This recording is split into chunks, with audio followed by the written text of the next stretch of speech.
Hello all my yarny friends, I'm Sara Sach.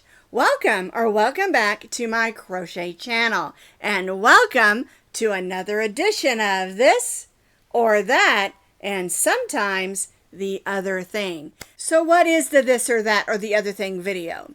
It's actually where I ask you a question or we talk about a topic and I give you opportunity to comment. Of course, you always have opportunity to comment on any of my videos.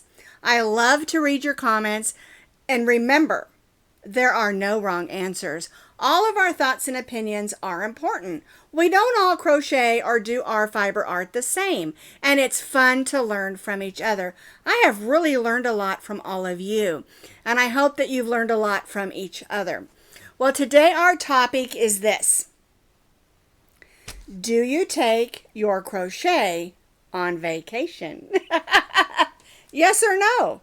Well, most of us who are avid crocheters, my husband says yarn addicted. I don't care. I am.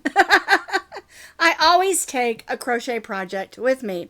But there are a lot of questions about flying and things like that that people always ask me. I'm going to visit the grandkids. Can I take my crochet hook? I'm going to visit my brand new baby. I want to crochet her a blanket on the way. Can I do that? Things like that. And so what I'm going to do today is answer some questions about that and give you some hints of some things that I do when I fly or travel. Now, of course, anytime you're in the car, anytime if you travel in an RV, which we did in the past, and I kind of miss that. That was a lot of fun. You know, you can always take whatever you want with you. You know, a lot of times I pack an extra travel bag that has a bunch of yarn and crochet and projects that I want to do. But when I fly, I do things a little bit different. So the first question I always get about going on vacation, because it's summer, we're going to go on vacation, all right, is flying. And they always ask, can I take my knitting needles or my crochet hook, my scissors on an airplane? And we're going to discuss all of that. But the first thing I want to do is I went to TSA, the Transportation Security Administration, and I checked what they had to say. Okay? The first thing they tell you is to check the airline that you're flying with, because not all airlines are the same. And a lot of that is international flights may have different rules than flights in America. Okay? If you're flying from Tulsa to Denver, like I did a lot,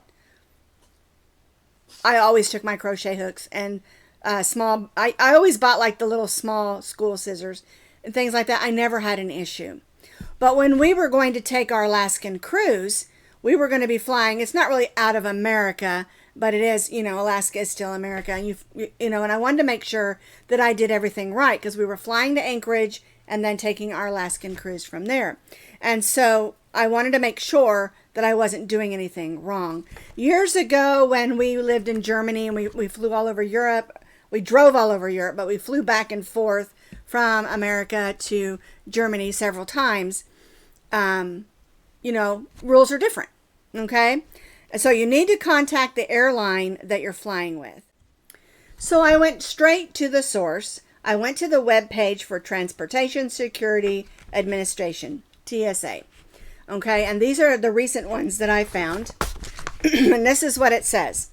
On domestic flights in the USA, knitting needles and crochet hooks are permitted by the TSA in a carry-on luggage. So if you want to crochet or knit on the airplane, it is acceptable. The TSA suggests that you carry wooden or plastic crochet hooks or needles instead of metal. And the reason is that metal, if they see something long and metal, it's probably going to set off their machines. Okay? Okay, circular knitting needles are preferred over straight, but each country, of course, is different. Okay? And so that's just their basics on that. And they're going to also tell you that no scissors are permitted on an airline.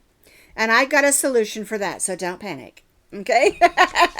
But if you want to go there, I'll put the TSA webpage link underneath this video. I'll go and grab it so you can go there yourself. And you can also check your airline also. If you're flying American Airlines, if you're flying Southwest, just go to their webpage and look for that, and you'll find it there, because they all give you information, and it changes sometimes daily, you know, because of what's going on around. They want to keep everybody safe. So now I'm just going to give you a few tips that I try to do. The first tip is this: never take your expensive or sentimental hooks, scissors, or supplies with you, because if they do decide to take it, you'll lose it. Okay? In other words, I always try to take my plastic crochet hooks, and these are nice ones. I do like them, but I love my other ones that were more expensive. And if I lose a plastic crochet hook because they decided to change the rules, then I won't lose something that's special to me. And it's the same thing if you have a fancy pair of scissors and it was, say, your grandmother's, don't take those. Okay? Take a pair of clippers instead. You know, things like that. Just keep that in mind when you're putting together a bag. And I always grab one of the big Ziploc bags, and I'll show it to you in just a second. And I put my supplies in there, and then I can slide that right in my carry-on. All right, so we talked a little bit about the hooks, but I really want to reiterate the plastic hooks work just fine, and they may not be our favorites.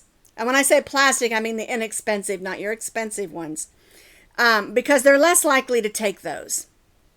Because again, a metal hook might send off the beeper or whatever when you're checking in. And if they take a plastic hook, you're not out a bunch of money. All right. So the first tip is take a plastic hook, or maybe a wooden hook that you're not so sentimental about. The tip number 2 I mentioned, do not take scissors. I don't care how pretty they are or how much they mean to you. You will probably lose those if you try to take a pair of scissors in your carry-on. Grab you some fingernail or toenail clippers. You can easily clip yarn with these. And this is the pair that I always keep in my bag. I snatched these from my husband's toenail kit because he never clips his toenails. He actually does. He just uses my clippers because I have his. And I just always put this in my travel bag. That way, if I have to change colors, add a new color, whatever, I can just clip the yarn with this. Although I do try to take projects where I don't need to clip yarn. Another really good tip is to bring some stitch markers. And I just grabbed this little case. I would never take that many. I have 2 cases, and I take these out, put it in the other, and I take about 4 or 5. Not very many. And the reason is when you're waiting for your plane to come, and you're working, you want to mark where you stopped. Okay, so then you're on the airplane, you're getting started again, and this way some stitches aren't pulled out because that will hold that stitch, whether you're knitting or crocheting. And then when you're settled and the plane's headed out, you can pull out your crochet or knitting and get going again because you've marked it. Then they're like, put everything away, we're landing. You can put a stitch marker in there and hold where you are, and you won't lose any stitches out. And so that's why it's a good idea, because you're stopping and going a lot. And even when you're at someone's house, you're chatting, or you're staying with friends, or even checking into a hotel, things like that, you're always coming and going when you're going to get a chance to crochet. And it's a good idea to mark those stitches with stitch markers. And you don't have to use actual stitch markers. Another thing that I like to take sometimes if I can't find that case is a paper clip. You can take several of those plastic paper clips, and make sure you don't get the ones with metal in them, or they'll set the thing off also. But they make these little plastic paper clips that you can use. You can also just bring some extra strands of yarn and make a little loop knot that can come out and mark it that way as well. I just really like having the stitch markers, and because I have this little case, and you can see it's a boy band brand I almost said boy band. B-O-Y-E. I bought these at Hobby Lobby years ago, and they're just those little, I call them jellies. They're more of a jelly type. I'll show them to you in just a second when I come over here. But anyway, I like having those around because you're always going to get stopped and started on your project. This way you don't lose your place. So here is a bag of something that I might take with me. And the reason I wanted to come over here is because I want to show you that unless I'm making like a baby blanket or something specific that someone requested, I usually take some cotton yarns with me. And if we're staying with someone, I can make them a beautiful washcloth, and I can take a few note cards with me and leave them a note that says thank you, and I've made them a washcloth as a thank you. And it kept my hands busy and gave me something to work on. But what I do is I take a zip bag like this. I usually probably take a couple more yarns than that. I usually grab about 4 or 5. All right, so I take a zip bag and I'll put my yarns in. And I try to stick with cottons or cotton blends that I can make small things with. That way I'm not dragging around a big thing on vacation. The only difference, of course, is if you're making something specific like a baby blanket or something that someone has requested, then you'll want to take that along with you. But I'm just talking about if you just want to take something to keep you busy because you're like me, you like to crochet.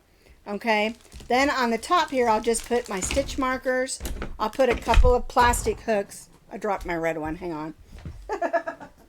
All right, you'll take a couple of plastic hooks, and this is an H and an I, and I'll just stick those in there because I'm not sure what I'm going to make exactly. I'll take now this is metal, but because it is a toenail clipper, they've never ever taken it from me. And what I do with it is I just set it right in with the yarn, and it slid down in there, but that way I can say, oh, it's just my toenail clipper, and they'll see what it is. I've never had them take it from me. Okay, and then I've got a plastic needle, and I don't really like these, but it's a nice sturdy one. You can buy these over by where they have the embroidery supplies. That way you're not taking a metal one. And the reason I like to take a plastic one is I can just take it and it's going to stay in the yarn like that. And it's not going to slide out. A metal one's going to slide out, and it's also something that could be an issue. And so for the most part, the only thing you have in here that's going to be an issue is your toenail clipper. Okay, and you can slide it in one of those if you want to. It'll still show up, but it won't bang around. Okay, and then you've got it all in a zip bag. I usually, have 2 rows of yarn, to be honest with you, of cottons of different assorted kinds and colors.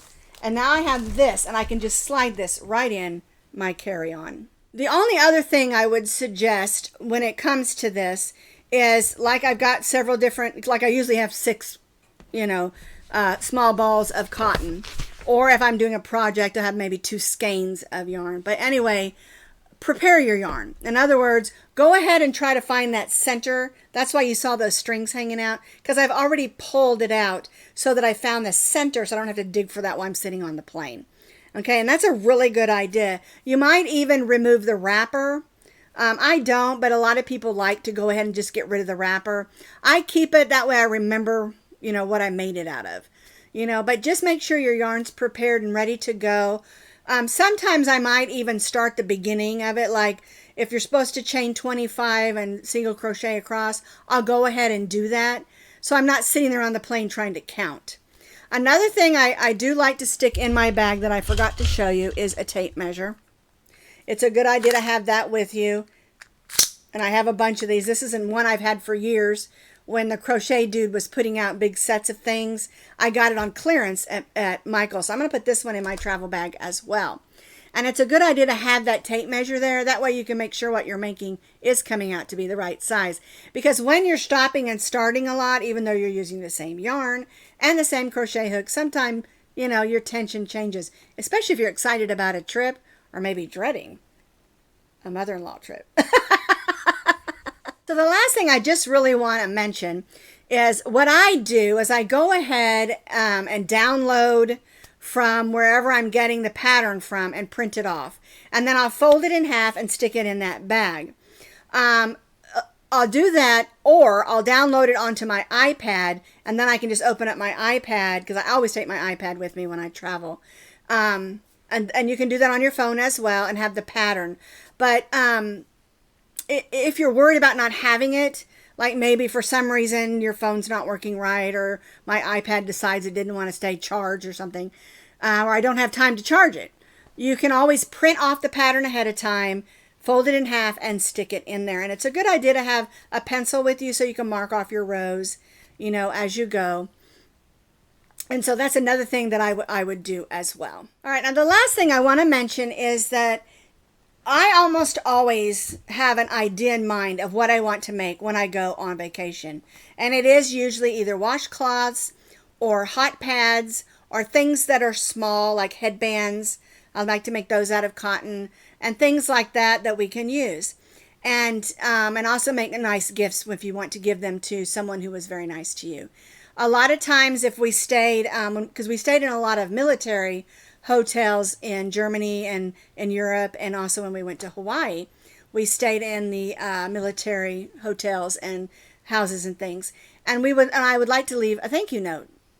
And so it's kind of nice to take, 5 or 6 note cards that are just blank, and then you can put a little thank you note, leave the gift as a thank you, and they really appreciate that sort of thing. And so just to sum it up, the question is, do you take your crochet on vacation? And do you have any tips or things that work for you when you take your crochet with you? Because I cannot even remember the last time I ever took a vacation where I didn't bring something with me. Even when we've gone to Cozumel or we went to the Virgin Islands and different places. I can't remember. Oh, Jamaica. We went to Jamaica. We've done a lot of traveling, and I always took a crochet bag with me to have something to do. Sometimes in the evenings, we aren't partiers. We don't stay out late and do parties. We like to go back to the room and relax because we like to stay going all day. All right. And so it's always nice to have a crochet project with you. All right. So it's summertime. Let's have some great vacations.